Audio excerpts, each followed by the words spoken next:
Sekarang senang boleh buat video call. Kalau ada peluang jumpa mak ayah, tengoklah muka mak ayah puas-puas. Tak pernah lagi orang tengok muka mak ayah tak rasa tenang. Tanyalah orang yang dah kehilangan ibu bapa ni, dia akan tahu rasa maksud kehilangan. Satu puzzle dekat dalam tu, ada puzzle ni, jigsaw puzzle yang kita susun-susun, ada satu yang tak lengkap. Bila mak tak ada, sampai bila-bila pun tak ada siapa boleh mengisi kekosongan tu. Kita hilang kota doa seorang ibu. Sebab pandang ayah, pandang ibu dapat pahala. Mak ayah dah tak ada ustaz, ziarah kubur dia. Kubur jauh ustaz, kirimkan doa padanya. Yang kedua, pandang suami, pandang isteri dapat pahala. Dengan syarat pandang suami dan isteri sendiri. Jangan pandang bini orang, jangan pandang laki orang, tak dapat pahala. Pandang Samsul Ubat lain, itu dia tengah mengajar, pandang tu lain. InsyaAllah mudah-mudahan dapat pahala.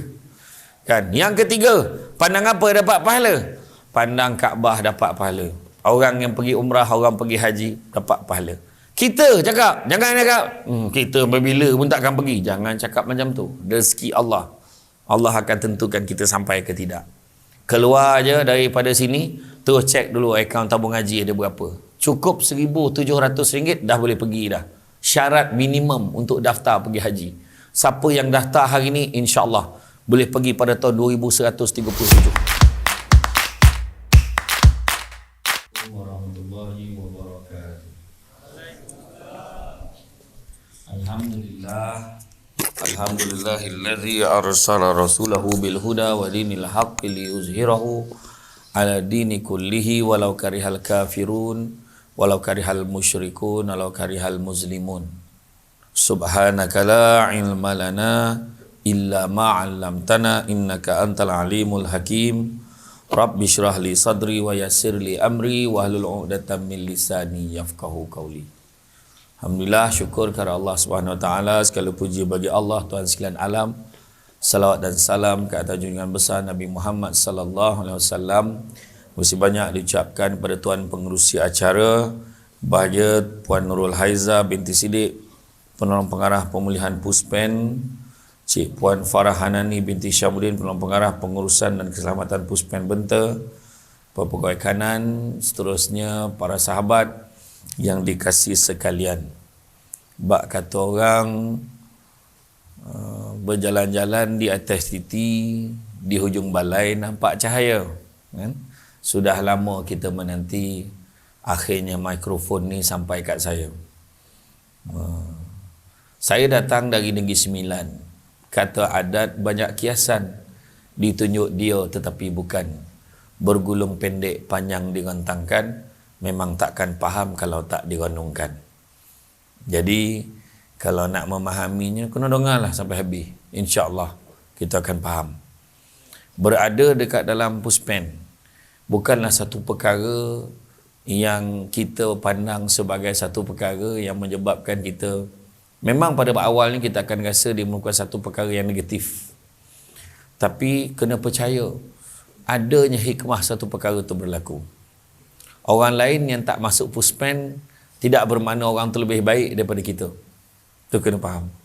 Orang yang berdiri kat depan bercakap ni pun belum tentu dia lagi baik daripada orang yang duduk kat belakang.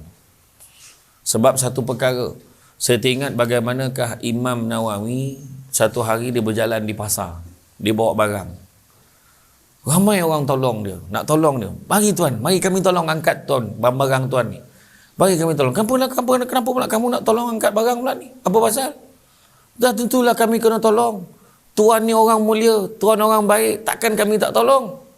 Maka jawab Imam Nawawi, sesungguhnya, menangis Imam Nawawi, dia kata sambil itu, dia kata, sesungguhnya orang tu jadi baik bukan sebab dia mulia, sebab dia baik. Tapi kadang-kadang orang tu mulia, kelihatan baik, kerana Allah tutup aibnya daripada orang lain. Semua orang ada aibnya masing-masing yang duduk dekat dalam ni. Tu sebabnya hari ni saya dah dipesan, saya faham dah tu, memang tak boleh ambil gambar para sahabat sebab nak tunjuk, nak cover para sahabat ni, jangan dedahkan dekat luar. Kalau nak ambil gambar pun daripada belakang, nampak kepala belakang je tak apa, dia tak cam tu siapa, tapi muka Samsul Ubat kena ambil, kan? Sebab tu biasa saya pernah ceramah dekat dalam penjara, saya pernah ceramah dekat tempat yang lebih dahsyat lagi, kan? Tapi tuan-tuan berada di tempat yang betul. Percaya cakap saya. Sebab tempat ni sebenarnya sebagai satu persinggahan. Ayat yang saya bagi kan, persinggahan sebelum kita nak campur balik masyarakat atas peluang yang diberikan kepada kita. Itu sebab kena faham betul-betul apa saya cakap. Sebab kita ni kadang-kadang kita rasa lah aku ni teruk, aku ni jahat, atau aku masuk sini. Jangan kita cakap macam tu. Siapa manusia yang paling jahat dalam dunia? Abu Jahal, Abu Lahab. Kan? Tapi kita tak sampai tahap tu. Abu Sufyan, kenal Abu Sufyan? Abu Sufyan ni cita-citanya daripada muda belia lagi. Cita-cita dia nak penggal kepala Nabi. Dia nak bunuh Nabi. Tapi akhirnya jadi orang kanan Nabi setelah dia berubah. Dia menjadi orang yang lebih baik. Sebab hidup kita dalam dunia ni kita kena hati-hati. Nabi sebut dunia ini penjara bagi orang mukmin. Maksudnya apa? Hidup ada peraturan. Bukan semua benda boleh makan. Bukan semua benda boleh cakap. Bukan semua benda kita boleh buat. Awak down ke? Down sebab rasa ni tak boleh, tu tak boleh, ni tak boleh. Down ke? Down lah sebab saya ada kat sini. Tak, sebenarnya macam saya kata tadi, percaya pada hikmah. Percaya pada hikmah. Tanam tabu di tepi rumah, cabut ubi sampai ke akar. Kalau hidup membaca hikmah, selaut garam terasa tawar. Kita akan rasa semua ujian ni nak jadikan kita manusia yang lebih baik. Semua ujian ni nak jadikan kita manusia yang diberikan peluang agar menjadi manusia yang berguna kepada orang lain. Saya teringat mak saya sebut kat saya dulu waktu kecil-kecil dulu. Kalau kau nak jadi orang, kau pergi belajar, dia kata. Kalau kau nak jadi orang, kau pergi belajar. Menyebabkan saya tertanya-tanya, selama ni kita ni bukan orang ke apa? Rupanya maksud orang tu jadi manusia. Ada beza dengan manusia dengan menjadi manusia. Ada beza. Rupa-rupanya sejajar dengan apa yang Nabi sebut, khairun nas anfa'hum linnas. Sebaik-baik manusia, manusia yang memberi manfaat kepada orang lain. Dalam ni kita diberi peluang untuk belajar. Dalam ni diberi peluang untuk mendalami agama. Dalam ni diberi peluang untuk menilai balik mana benda buruk dan mana benda yang baik. Cukup-cukuplah kita menyalahkan orang lain. Ini pengaruh kawan-kawan. Ini pengaruh orang luar. Ini pengaruh ni. Bila peluang ada, maka saya pun pergi kat situ. Maka kita kena tanya balik diri kita. Macam mana kita boleh terjebak dengan masalah yang kita terjebak sebelum ini. Sudah tentulah ada yang mendorong dalam hati kita. Dalam perasaan kita ni, keinginan kita pada sesuatu. Tu sebab saya kata tadi, Abu Lais As-Samarkandi kata, tanda orang itu takut kepada Allah ni, dia akan jaga 7 perkara. Pertama, dia akan jaga lisan dia. Bukan semua benda kita boleh cakap. Jaga hati ni, mulut kita ni. Apa benda kita nak cakap? Cakap baik-baik, cakap lemah lembut, cakap dengan benda-benda yang baik. Lafazkan perkara-perkara yang baik. Lisan rupanya hari ni ada 2. Lisan berlidah dan lisan berjari. Lisan berjari dia pakai handphone. Dia menaip, dia tulis macam-macam. Kadang-kadang muka bangang gitu, muka. Tapi bila dia menaip dalam handphone, satu dunia dikutuknya. Segala menteri dibantainya. Tak kisahlah tokoh politik mana-mana pun, dia maki kepala bapak semua keluar.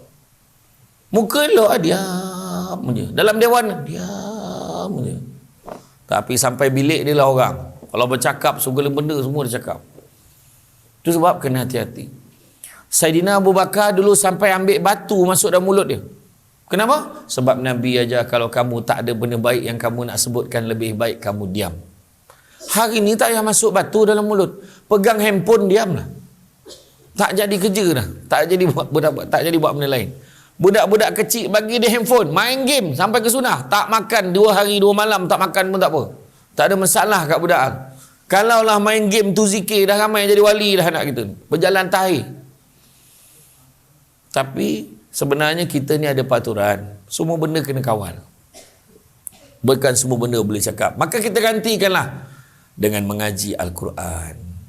Bila kita sembahyang, kita baca Fatihah. Terdengar. Paling tidak syarat dia kalau perlahan pun baca, mesti sampai kat telinga sendiri. Punya teruknya kalau perlahan telinga sendiri pun tak dengar. Telinga sendiri pun tak dengar. Maka tak sahlah sembahyang kita.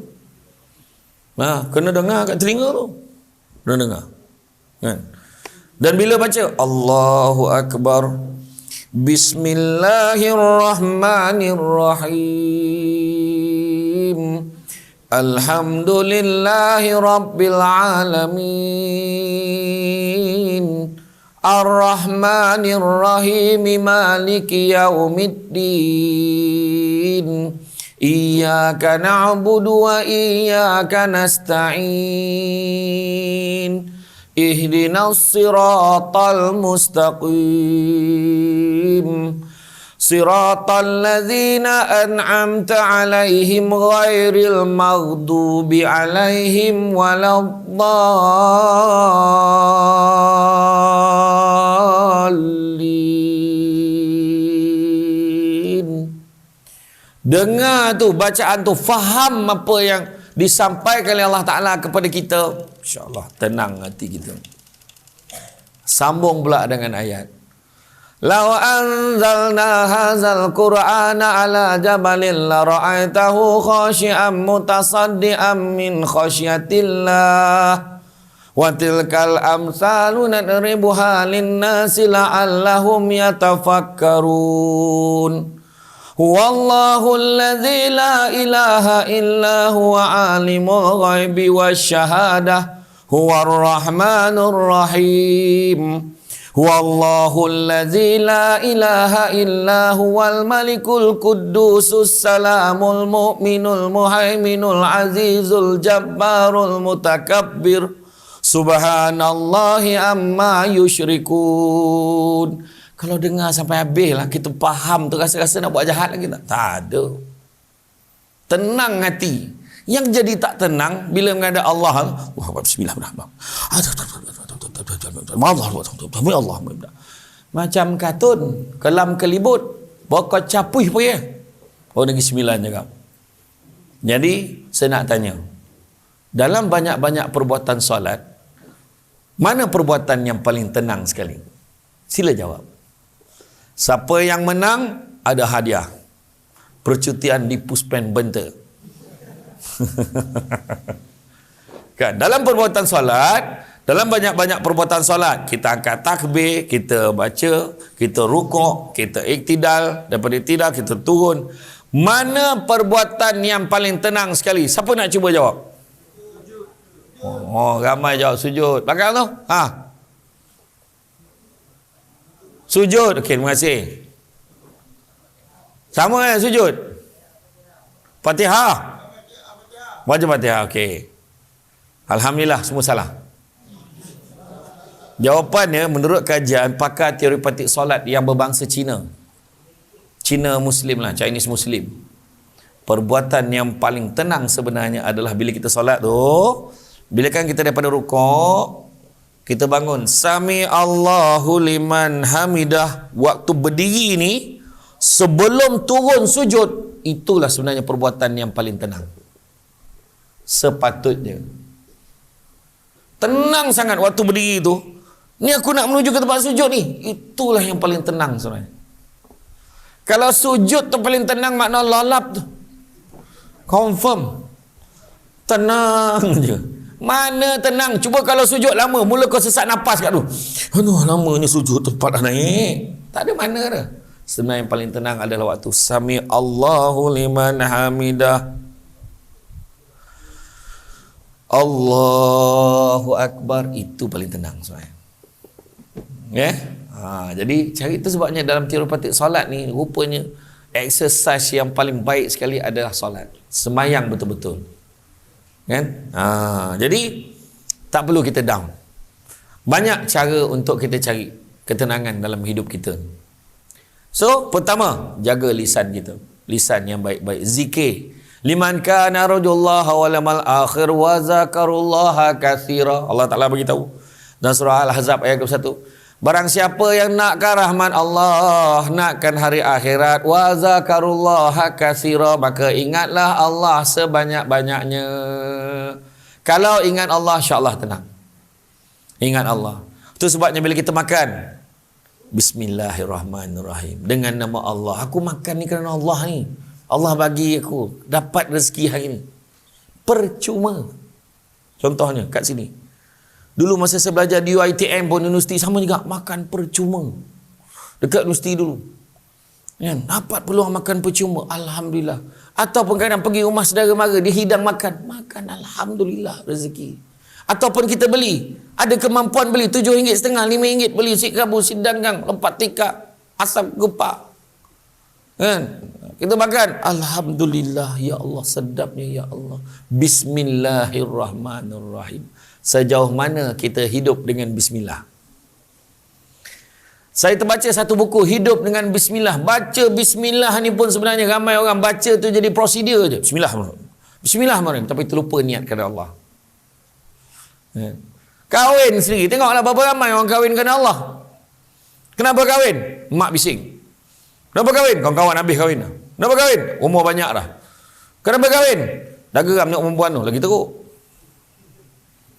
Susah nak jumpa orang lelaki yang jawab dia kahwin kerana Allah bila ditanya oleh qadi. Kebanyakan yang jawab kahwin kerana Allah ni biasanya lelaki yang dah kahwin. Yang faham-faham, tak faham sudah. Kan? Hanya lelaki yang dah kahwin ni biasanya, sebab dia dah tak ada jawapan lain dia nak jawab. Kan? Kenapa kahwin? Kerana Allah, dia kata macam tu. Kan? Okey. Tu yang pertama. Yang kedua, Abu Layth As-Samarkandi kata tanda takut kepada Allah terlihat pada apa? Pada pandangan matanya. Dia tidak memandang kepada perkara-perkara yang lara. Dalam handphone tak tengok benda-benda yang tak baik. Dia tak tengok benda-benda dalam TV tu, tengok cerita-cerita yang tak elok. Dalam phone dia tak buka benda-benda yang tak baik. Dia tak simpan video-video yang tak baik. Dia akan tengok yang baik-baik saja. Mata memandang yang baik-baik. Pandang apa dapat pahala? Nombor satu disebutkan kalau nak dapat pahala, pandang muka mak ayah dapat pahala. Sekarang senang boleh buat video call. Kalau ada peluang jumpa mak ayah, tengoklah muka mak ayah puas-puas. Tak pernah lagi orang tengok muka mak ayah tak rasa tenang. Tanyalah orang yang dah kehilangan ibu bapa ni, dia akan tahu rasa maksud kehilangan. Satu puzzle dekat dalam tu, ada puzzle ni, jigsaw puzzle yang kita susun-susun, ada satu yang tak lengkap. Bila mak tak ada, sampai bila-bila pun tak ada siapa boleh mengisi kekosongan tu. Kita hilang kota doa seorang ibu. Sebab pandang ayah, pandang ibu dapat pahala. Mak ayah dah tak ada ustaz, ziarah kubur dia. Kubur jauh ustaz, kirimkan doa padanya. Yang kedua, pandang suami, pandang isteri dapat pahala. Dengan syarat pandang suami dan isteri sendiri. Jangan pandang bini orang, jangan pandang laki orang, tak dapat pahala. Pandang Samsul Obat lain, itu dia tengah mengajar, pandang tu lain. InsyaAllah mudah-mudahan dapat pahala. Kan? Yang ketiga, pandang apa dapat pahala? Pandang Kaabah dapat pahala. Orang yang pergi umrah, orang pergi haji dapat pahala. Kita cakap, jangan cakap kita bila pun takkan pergi. Jangan cakap macam tu. Rezeki Allah, Allah akan tentukan kita sampai ke tidak. Keluar je daripada sini, terus cek dulu akaun tabung haji ada berapa. Cukup RM1,700 dah boleh pergi dah. Syarat minimum untuk daftar pergi haji. Siapa yang daftar hari ni, insya-Allah boleh pergi pada tahun 2137. Mana 3 kali mampu hidup tak boleh pergi lagi. Mampu hidup, belum pergi, mati balik. Belum tak boleh pergi. Tapi itu perancangan manusia. Tapi kalau ada cukup duitnya, ada usaha kita kerja kita kumpul duit, kita buat rayuan, ada kalanya Allah izinkan kita pergi lebih awal daripada yang kita jangka. Kan? Saya pergi umrah setiap tahun. Setiap kadang setahun 2-3 kali pergi ke Kedah. Kan? Jadi mungkin saya rasa tengok Kaabah tu apa, tapi baru-baru ni saya tersentuh bila dengar Ustaz Luqman Pilot dia explain tentang sebenarnya umrah ni apa. Kadang ramai orang tak perasan, dengar umrah ni pergi sana buat 2-3 kali dah. Tak, sebenarnya tak, dia lebih pada tu. Kerinduan kita pada Kaabah tu, sampaikan nak tidur pergi tengok dulu Kaabah. Kan? Pergi jalan, pergi tengok Kaabah dulu, lepas tu baru boleh balik tidur. Dekat depan Kaabah doa bersungguh, minta Allah jadikan kita manusia yang baik. Ya Allah, doakan aku terus istiqamah ya Allah dalam ibadah ni. Memang gangguan ada, kita nak jadi baik ni bukan senang. Kita keluar, bukan semua masyarakat akan pandang kita dengan baik, memang betul. Tapi bukan pernah kalau orang kutuk kita sampai tertanggal cuping telinga kau, pemasalah kau. Orang kutuk kau, ni semua ni bekas-bekas ni keluar daripada puspen ni, tak boleh harap ni. Ada orang cakap, peduli kan? Bukannya tertanggal telinga kau. Nabi kena kutuk lagi teruk pada tu. Yang kau down kenapa? Kenapa kita nak down? Dia ke yang bagi rezeki kat kita? Bukan. Allah bagi rezeki, masuk dalam ni pun rezeki.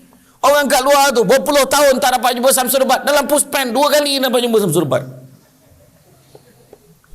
Puspen benta 2 kali. Dia orang tanya, macam mana Puspen benta boleh 2 kali panggil Samsul Rebat? Rezeki. Sebab Samsul Rebat suka makan patin. Asal lipih boleh bagi. Saya datang. InsyaAllah. Samsul Rebat bukannya penceramah-penceramah yang lain tu yang jenis, tak ada 5,000 saya tak datang. Ada penceramah macam tu. Gila bahasa betul. Samsul Rebat okey je.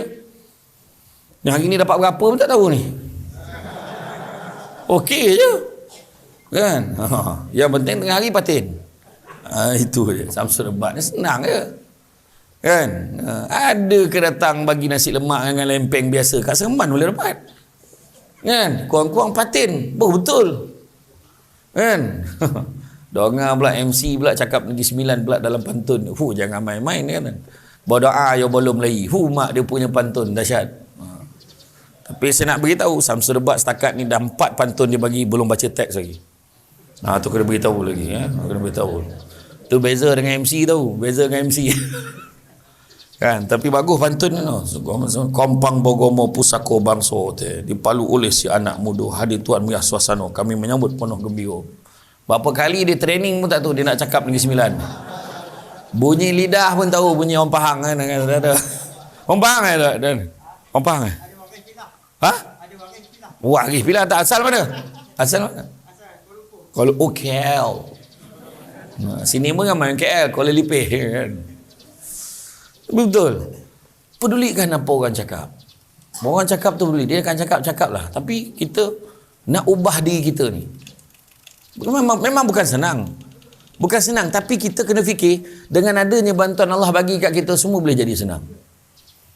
La yukallifullahu nafsan illa wus'aha. Allah beritahu, Allah takkan timpakan sesuatu melainkan sesuai dengan kemampuan kita.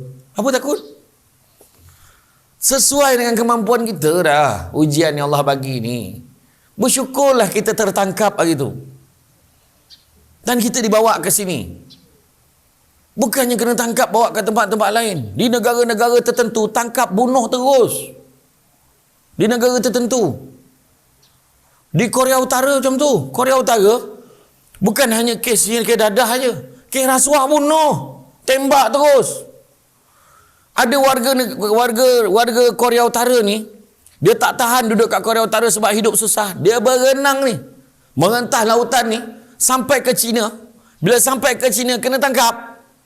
Kena tangkap dekat sempadan China, pulang balik ke Korea, sampai Korea Utara tembak. Bila pulang balik bukan hidup, tembak bagi mati. Kita ni Allah bagi peluang. Tuhan bagi peluang kat kita. Apa Nabi ajar? Nabi ajar manusia yang bijak itu tidak akan membenarkan dirinya jatuh ke dalam lubang yang sama 2 kali. Cukuplah dulu terlibat. Orang yang masuk penjara tu sampai 5-6 kali masuk penjara. Sampai dia ingat dah pangkat pegawai dalam tu. Hai, korporal lagi. Dia sahau ni pegawai tu. Orang ajar betul.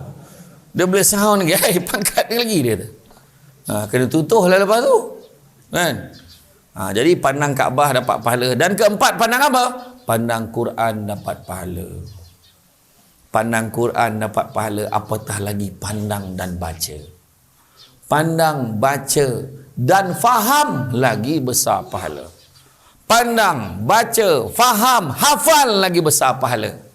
Pandang, baca, faham, hafal dan buat apa Allah Ta'ala suruh dalam Quran lagi besar pahala. Itu yang kedua, mata. Yang ketiga, Abu Samarkandi ajar kita, jaga hati kita. Hati kita ni janganlah, pertama jangan tamak. Kita nak berubah perlahan-lahan.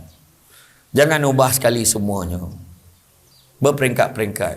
Dulu tak tahu mengaji, belajar kenal huruf. Jangan malu.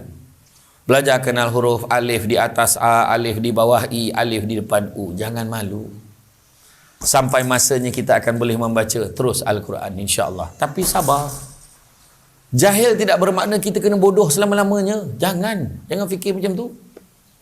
Jangan down, relax fikir. Ada orang lagi teruk daripada kita, tak ada peluang pun nak belajar.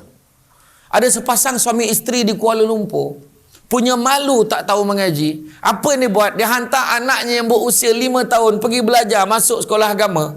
Setiap hujung minggu anaknya boleh balik, hari Jumaat, Sabtu, Ahadnya anak ni balik. Anaknya balik mengajar, ibu dan ayahnya mengaji. Apa yang dia belajar setiap minggu tu dia ajar ayah dia. Menangis mak dengan ayah dia nak mengajar. Mak ayah dia tahu alif tu bunyinya apa, ba macam mana rupanya, ta macam mana. Begitu jahilnya ada masyarakat kat luar sana tanpa pengetahuan kita.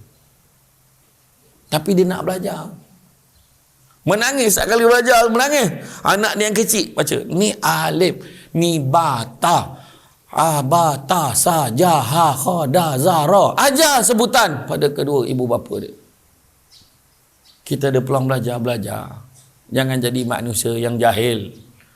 Cantik teluk, pantainya landai, tambat perahu di tepi kuala. Biarlah buruk kain yang dipakai, asalkan penuh ilmu di dada. Kena belajar ilmu. Kain songket, benang sutera, lilit sebolit, buat selempang. Ilmu yang banyak jadi cahaya, walaupun sikit menjadi terang. Kena belajar. Hari ni Samsul Ubat ceramah kan lama pun sejam je. Tapi walaupun sikit, bak kata orang cantik dipandang rumah penghulu, kayu tu okey dari papan. Alang-alang menuntut ilmu, sebutir pasir kombang ngalah menjadi intan. Gunakan sebaik-baiknya masa yang kita ada. Ya, itu sebabnya belajar, jangan malu. Ya, itu sebabnya kita belajar, kenal daripada awal, tak ada masalah dah. Hati jangan tamak.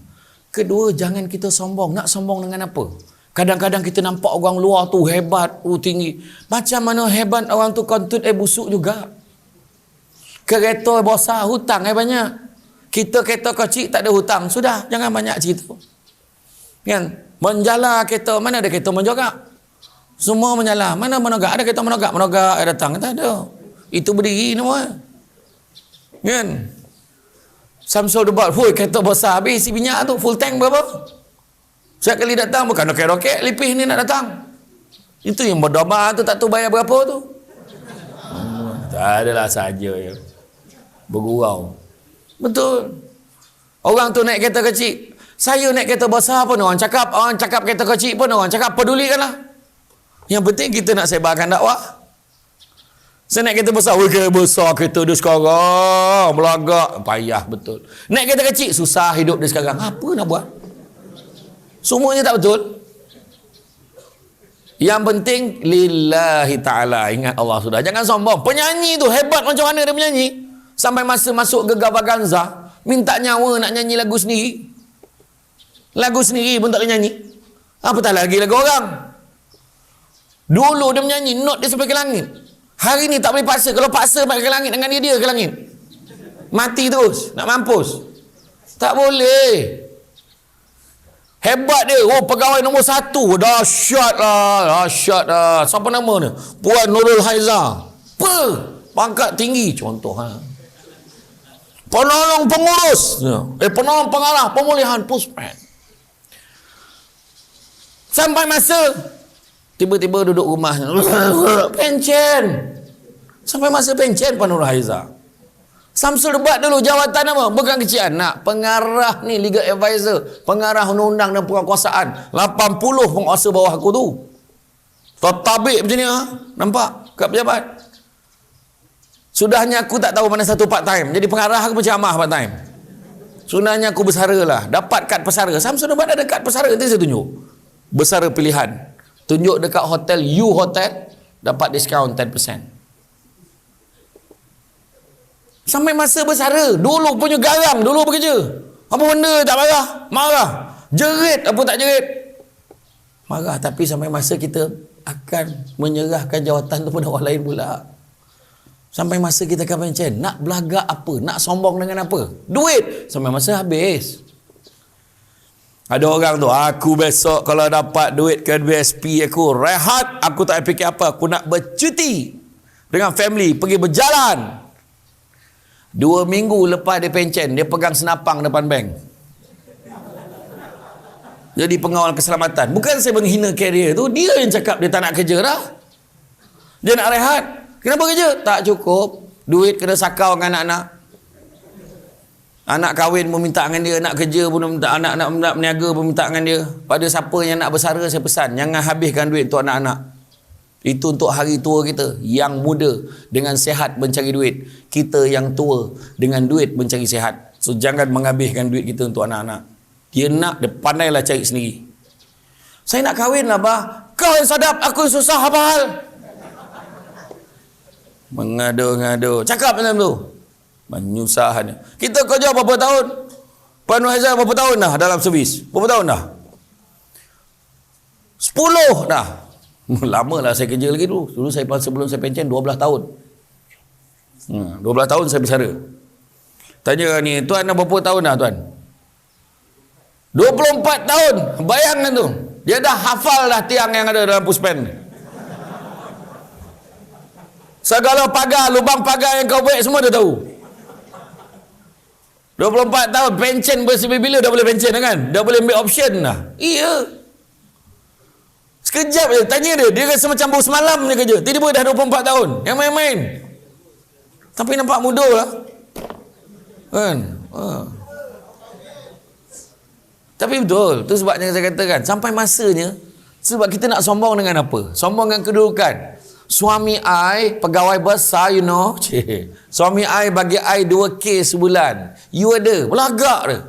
Malam tu suami mati tercokit sudu, hilang 2,000 sebulan. Bini ganas pula, al-maklum lah, isterinya penolong pengurusan dan keselamatan Puspen Bentuk. Dia jerit lelaki ni, abang krap, tercekik sudu, mati. Suami kerja apa? Belum kahwin lagi? Saja nak confirm kan. Kan? Orang nak kahwin dengan dia fikir banyak kali tu. Jangan main-main. Dia dah nombor 2 tu dalam Puspen tu. Jangan main-main. Penuh pengarah bahagian pemulihan. Silap kau di soundnya. Main. Tu orang yang nak meminang dia tu fikir banyak kali tu. Berapa kali dah orang try masuk Minang je cakap? Berapa kali dah? Banyak kali dah. Tak pak kira dah. Nampak? Nah? Orang sini tak payahlah. Orang sini, Allah, tak payahlah kan. Dia punya test lain. Dia test kalau boleh dia nak cari pengarah penjara. Dia kalau boleh nak cari macam tu. Dia kena cari yang macam tu. Baru betul kenal level dia. Kan? Benda. Hari-hari tengok. Beria pakai sampin selengkap sepasang. Tak mahu dia. Kan? Tak mahu. Kan? Bertanun sampin ni. Kan? Tak mahu dia. Dia lain test dia tu. Tak bukan apa saya cakap. Yalah, kalau dah jodoh tu tak ke mana lah. Saya doakan mudah-mudahan cepat dapat jodoh. Tadi kena puan-puan kena sabar. Jangan putus asa dengan jodoh ni. Awak down ke? Jangan putus asa. InsyaAllah. Saya doa. Dia ada orang jambatan ni pendek. Tu kahwin. Ada orang jambatan ni panjang. Tapi dia dapat jodoh yang terbaik. Lama baru dapat jodoh. Tapi terbaik. Ada orang dah lah jambatan tu pendek. Banyak kali pula tu. Jadi eloklah yang panjang sekali dapat terbaik. Ramai sekarang ni. Ramai. Yang baik-baik ramai. Yang elok-elok ramai. Tapi nak cari yang tinggi-tinggi, yang pandai bercakap, susah cari. Kan? Tak, ni contoh. Saya tak cakap saya, ni contoh.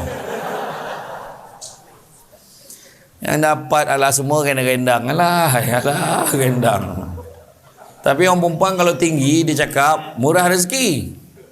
Kan? Orang perempuan kalau tinggi, murah rezeki daripada lelaki tu. Kita memang yang betul. Puan yang penting jangan terpedaya dengan rupa paras, songkok bersongket, pakai baju sepasang Melayu sepasang. Belum tahu lagi tau. Saya tak cakap orang sini, ini contoh ya. Contoh. Okey. Balik semula tadi. Jadi maknanya jangan sombong-sombong. Nak sombong dengan apa? Tak ada apa pun yang boleh kita banggakan. Dunia yang kita kejar untuk kita tinggalkan. So tak apa, yang dia belagak dengan dunia ni buat apa? Tak ada benda. Kan? Kereta baru, berapa lama baru? Handphone baru, tak sampai seminggu dah ada model baru lagi. Orang tak peduli dah. Dunia semakin pantas sekarang. Dan menunjukkan dunia ini sementara sifatnya, apatah lagi yang ada dalam dunia. Yang ketiga, jangan kita dengki. Kalau ada kawan kita jadi baik, kita seronok dengan kebaikannya, kita pun nak jadi baik macam dia. Sepatutnya macam tu. Dengki ni bahasa Melayu, bahasa Arabnya hasad. Punya teruknya di Malaysia ni, dua-dua pakai. Hasad, dengki, dua-dua dia. Jangan kita dengki dengan orang. Dengki ni apa maksud dia? Apa maksud dengki? Ada orang cakap iri hati. Sebenarnya dengki ni kalau kita faham, insya-Allah kita tak nak dengki. Dengki ni samalah artinya seolah-olah kita mempersoalkan apa yang Tuhan dah tentukan untuk orang lain. Jadi jangan kita dengki. Okey? Dan begitu juga seterusnya, selepas jaga hati, jagalah yang keempat, itu jaga perut. Apa maksud jaga perut ni? Bukan maksudnya jangan jaga dia jadi boroi, tak. Maksud perut tu, jangan sama sekali membenarkan benda-benda haram yang masuk ke dalam perut kita. Jangan. Dadah, arak, segala perkara-perkara yang haram, benda-benda yang tak elok. Kadang-kadang air ni elok. Halal air ni. Tak ada pun unsur-unsur haram dalam ni. Tapi kalau duit yang digunakan untuk mendapatkannya, menggunakan duit yang haram, dia juga boleh menjadi haram. Benda ni, jangan benarkan benda-benda haram masuk ke dalam perut kita. Nabi kata, barang siapa yang membenarkan benda-benda haram masuk ke dalam perutnya, nescaya malaikat di langit dan di bumi akan melaknatnya selama sesuai selagi mana benda-benda haram itu ada di dalam perutnya. Dan barang siapa mati dengan benda haram itu ada di dalam perutnya, bersaksilah yang dia akan menjadi bahan bakar untuk api neraka. Wa na'uzubillah, minta jauhkan. Jangan sekali-kali benda-benda haram benda akan masuk dalam mulut kita. Termasuk rokok. Pegawai-pegawai dengar. Kau jangan ingat dadah hanya, rokok pun sama. Belum pernah lagi kajian menunjukkan rokok mendatangkan protein dalam badan. Tengok orang perempuan dah rakam nak tunjuk kat laki dia. Haram rokok, tapi saya faham. Bukan senang nak berhenti rokok. Tapi ni saya ajar cara dia. Contoh, dah biasa. Ada seorang kawan saya heavy smoker. Dia hisap, saya ingat dalam 30 batang sehari ada. Dia jenis habis tu sambung. Habis tu sambung. Heavy smoker. Kita buat macam ni.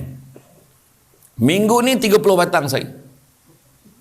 Hari-hari Isnin sampai Ahad 30 batang sehari. Minggu depan kurangkan jadi 29 batang sehari. Minggu satu lagi 28 batang sehari. Minggu satu lagi Isnin sampai Ahad tu 27 batang sehari. Minggu satu lagi mati contohnya. Biarlah kita mati dalam keadaan sedang berusaha nak berhenti merokok. Ni nasihat saya. Suka tak suka, saya kena sampaikan. Berhenti merokok. Pangkat tinggi, paku sampai ke lengan. Jaga pintu orang keselamatan. Ustaz, rokok kadang-kadang kita tak sedar, kita menganiaya orang lain. Kita tak sedar tau. Kita isap rokok, kita buang. Asap ni pergi kat orang yang sihat tadi, langsung jadi tak sihat. Ni pesan betul ni. Tengok ada yang rakam. Balik kan dia tanya, abang dengar tak yang ceramah Samsul Ubat tadi yang pasal rokok tu? Abang time tu terlelap tu tak apa dengar sangat, dia kata kan. Kan tu yang dia record siap-siap tu supaya abang dia boleh dengar balik. Jangan dengki-dengki dengan orang, jangan. Kawan kita berjaya, kita seronok. Jangan pula kawan-kawan berjaya kita rasa tak puas hati. Dengar-dengar siapa naik pangkat, macam dia seorang aja. Alah, kenapa masalah kau? Dengar-dengar dia naik pangkat, dia ke alhamdulillah senang nak minta tolong. Macam tu. Okey. Jaga. Ni. Perut kita ni jangan benarkan benda haram masuk dalam perut. Ingat. Seterusnya jaga tangan kita. Maksud tangan kita jangan buat benda-benda maksiat, tangan jangan buat benda jahat, jangan buat benda tak elok. Tangan kita buat benda-benda baik. Bersedekah. Sedekah yang paling simple, senyum. Tolong orang. Nampak orang susah tolong angkat. Kadang-kadang pelatih puspen ni ada yang pergi bantu gotong royong kan. Bantu, tak apa. Bantu kundui kenara, pergi. Itu semua pertolongan tu juga satu bentuk sedekah sebenarnya. Tangan buat benda-benda baik. Jangan buat benda tak baik. Yang keenam, jaga langkah kaki kita. Melangkahlah ke tempat-tempat yang baik. Jangan melangkah ke tempat-tempat yang tak baik. Dulu-dulu punya cerita sudah, tutup buku. Tak nak pergi lagi dah tempat tu. Tempat yang memungkinkan kita terjebak sekali lagi, jangan sekali-kali terfikir nak pergi sana. Sebab dalam Quran pesan, Nabi pun pesan, la taqrabuz zina, dekat pun jangan, apatah lagi kita buat. So jangan kita dekat ke tempat. Lah, aku tak ada apa, tengok je. Kalau ada kawan-kawan lama, aku tak ada apa pun, just tengok. Tak ada mana. Once kita pergi, kita mendedahkan diri kita sekali lagi, bahaya terjebak sekali lagi. Jangan bagi peluang. Ingat tu. Dan begitu juga yang ketujuh, jagalah ketaatan kita kepada Allah dan Rasul. Jaga tiang agama. Mudah-mudahan Allah akan jaga kehidupan kita. Kita down, itu biasa. Tak ada manusia yang tak ada masalah. Orang gila tu tak ada masalah, tapi dia buat masalah kat orang. Dia memang tak ada masalah. Dia pergi depan kita, dia joget-joget macam mana, dia londehkan suara dia. Dia orang gila. Kita tak tergamak menengoknya. So kita memang ada masalah, tapi manusia yang bijak akan nampak jalan pada setiap masalah, bukannya nampak masalah pada setiap jalan. Memohonlah kepada Allah Subhanahu Wa Taala. Itu sebab saya pesan kepada semua, jangan tinggalkan 4 amalan ni. Yang pertama, banyakkan berselawat ke atas Nabi. Sekali kita berselawat ke atas Nabi, 10 kali Allah dan malaikat berselawat kepada kita. Apa maksud selawat? Oh, saya ceramah dekat surau kat Kuala Pilah. Makcik, apa maksud selawat? Oh, makcik tu nak ceramah lah, tanya pula, dah kena marah pula aku. Makcik tu berani tu dia sama aku. Maksud selawat adalah kita mendoakan keselamatan dan kesejahteraan Nabi. Itu sebab bila kita selawat ke atas Nabi, 10 kali Allah dan malaikat mendoakan keselamatan dan kesejahteraan kita. Itu pertama. Amalan jangan tinggal. Allahumma salli ala Sayyidina Muhammad wa ala ali Sayyidina Muhammad. Amalkan hari-hari. Biar Allah jaga kita. Kedua, banyakkan minta ampun pada Allah dengan cara istighfar. Sahabat pernah tanya, kaifa nastaghfir ya Rasulullah? Macam mana cara nak minta ampun ya Rasulullah? Nabi ajar dengan cara paling mudah sekali, astaghfirullah, astaghfirullah, astaghfirullah, astaghfirullah, astaghfirullah. Buat 1000 kali sehari. Mak banyaknya. Apa banyak? Lepas subuh 200, lepas zuhur 200, lepas asar 200, lepas maghrib 200, lepas isyak 200. Tak cukup 1000 sehari. Assalamualaikum warahmatullahi wabarakatuh. Assalamualaikum warahmatullahi wabarakatuh. Astagfirullah, astagfirullah, astagfirullah, astagfirullah, astagfirullah, astagfirullah, astagfirullah, astagfirullah, astagfirullah, astagfirullah, astagfirullah, astagfirullah, astagfirullah, astagfirullah, astagfirullah, astagfirullah, astagfirullah, Astagfirullah, astagfirullah, astagfirullah, astagfirullah,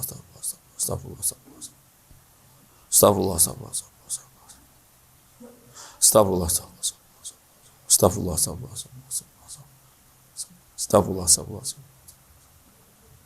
Tak sampai pun 2 minit, settle. 200. Kalau rajin lagi, astagfirullahalazim. Tadi astagfirullah aja. Rajin lagi, astagfirullahalazim, astagfirullahalazim, astagfirullahalazim. Nabi aja astagfirullah aja. Rajin lagi, astagfirullahalazim, alazim la ilaha illa wal hayyul qayyum wa atubu ilaih. Astagfirullahalazim, alazim la ilaha illa wal hayyul qayyum wa atubu ilaih. Rajin lagi, astagfirullah innallaha kana tawwaba, astagfirullah innallaha kana tawwaba. Siap minta taubat lagi. Ataupun Allah man tarabbi la ilaha illa anta khalaqtani wa ana abduka wa ana ala ahdika wa wa'dika mastata'tu a'udzubika min syarri ma sana'tu wa abu laka bi ni'matika alayya wa abu bi dzambi faghfirli fa innahu la yaghfiru dzunuba illa ant. Penghulu istighfar. Ya. Tapi satu yang Nabi tak ajar, astaga, tu jangan buat. Nabi tak ajar. Ya, astagfirullah, astagfirullah, astagfirullah, buat. Yang ketiga, masukkan hati Quran dalam hati kita.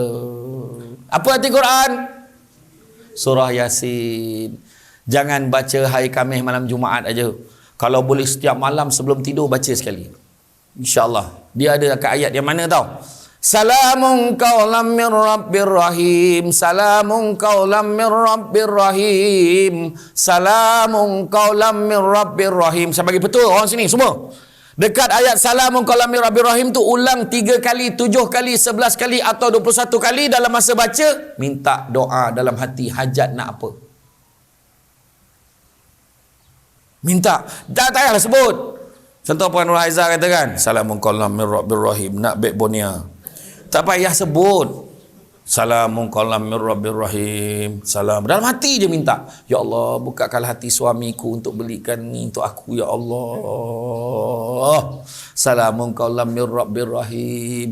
Salamun qaulam min rabbir rahim. Kau bagilah suami yang terbaik, ya Allah. Tak dapat baik, dapat macam Samsul Debat sikit-sikit jadilah. Contoh. Contoh kan. Nah. Tapi ada lagi satu ayat sampai dekat ayat iza arada sya'an ayyakula lahu kun fayakun. Dekat ayat tu, dekat hu tu, iza arada sya'an ayyakula lahu, dekat hu tu, bila hu je merujuk pada ni yang aku minta tadi, ya Allah. Kun fayakun. Kalau Allah Ta'ala kata jadi, jadilah, ya kena yakin. Ada satu ayat lagi dalam tu untuk orang lelaki nak bagi isteri dengar cakap dia. Saya tak boleh bagi tahu kat sini sebab ramai perempuan akan dengar. Kemudian baca tu baca, insya-Allah isteri akan dengar dan setuju dengan apa kehendak kita.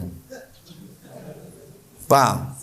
Tapi kalau kita pandang baca ayat tu, kena pandang mata isteri kita. Macam tu, tak pandang. Tapi kalau kita pandang tengah baca, isteri kita, apa? Hilang, tak boleh. Kalau hilang, tak boleh. Dia tak dapat. Dia tak dapat. Macam tu. Dan yang keempat, amalan yang jangan kita tinggalkan, iaitu haukil. Haukil ni adalah khazanah daripada syurga, yang mana Nabi Ibrahim berikan kepada Nabi kita, yang mana haukil ni, khazanah daripada syurga, yang tak dapat pada umat sebelum Nabi. Umat Nabi baru dapat. Apakah dia haukil? Itulah yang biasa kita dengar. La haula wa la quwata illa billahil aliyil azim. Ataupun ada satu pandangan lagi kata, subhanallah walhamdulillah wa la ilaha illallah wallahu akbar wa la haula wa la quwata illa billahil azim. Maksud dia, aku tak ada kuasa, ya Allah. Aku tak kuat, ya Allah. Aku lemah, ya Allah. Aku ni senang terpengaruh, ya Allah. Maka aku serah pada Kau lah Maha Kuasa, bantu aku, ya Allah. Itu maksud dia. Ya? Jadi dengan saya bekalkan ayat-ayat itu, maka rasa cukuplah sekadar itu. Saya faham, sebab yang lamanya dalam ceramah saya ni, yang lamanya ambil gambar, bukannya ceramah yang lama. Dan penyakit orang ambil bergambar ni, selagi aku tak keluar dari sini memang bergambar je.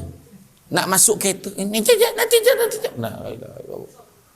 Jangan risau, saya jenis yang bertimbang rasa. Gambar tegak RM50, gambar rebah RM100, ya?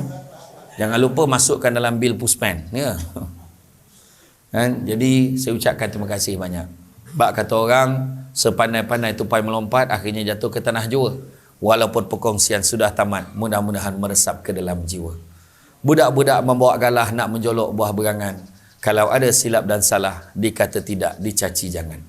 Tenang-tenang air di laut, sampan kelok mudik ke Tanjung. Hati terkenang mulut menyebut, jasa baik pihak Puspen Benta menjemput, rasa nak junjung. Jadi rasa cukup setakat itu. Saya ucap terima kasih banyak. Ada yang tidur tak? Dia ada satu doa tau, kalau kita baca, insya-Allah orang yang mendengar kalau ngantuk dia akan segar. Pernah tak Puan Nur Haizah dengan Puan Nur pernah dengar doa tu? Doa tu tak pernah. Ustaz pernah aja doa tu, kalau kita baca, orang yang ngantuk hilang ngantuk dia. Pernah tak?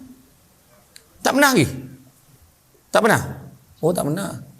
Ustaz Sazah kat sini datang, saya belum bagi lagi. Dia kalau kita baca tu buat presentation, orang yang ngantuk dia akan segar. Insya-Allah. Yakin. Sebab doa dia senangnya. Boleh hafal. Kalau nak salin-salin, tapi senang je ayat dia. Bismillahirrahmanirrahim. Wa bil lahil taufik wal hidayah. Wassalamualaikum warahmatullahi wabarakatuh. Insya-Allah. Itu ayat tu kalau kau baca, orang tengah tidur bertegak pula. Dah habis ke? Dah habis ke? Dia jaga dia. Tapi saya belum baca lagi lah. Saya baru baru ngajar je baru. Saya belum pakai lagi ayat tu belum. Sebab saya tengok elok segar saya tak baca lagi. Jadi tahniahlah kepada yang merakam tu ya.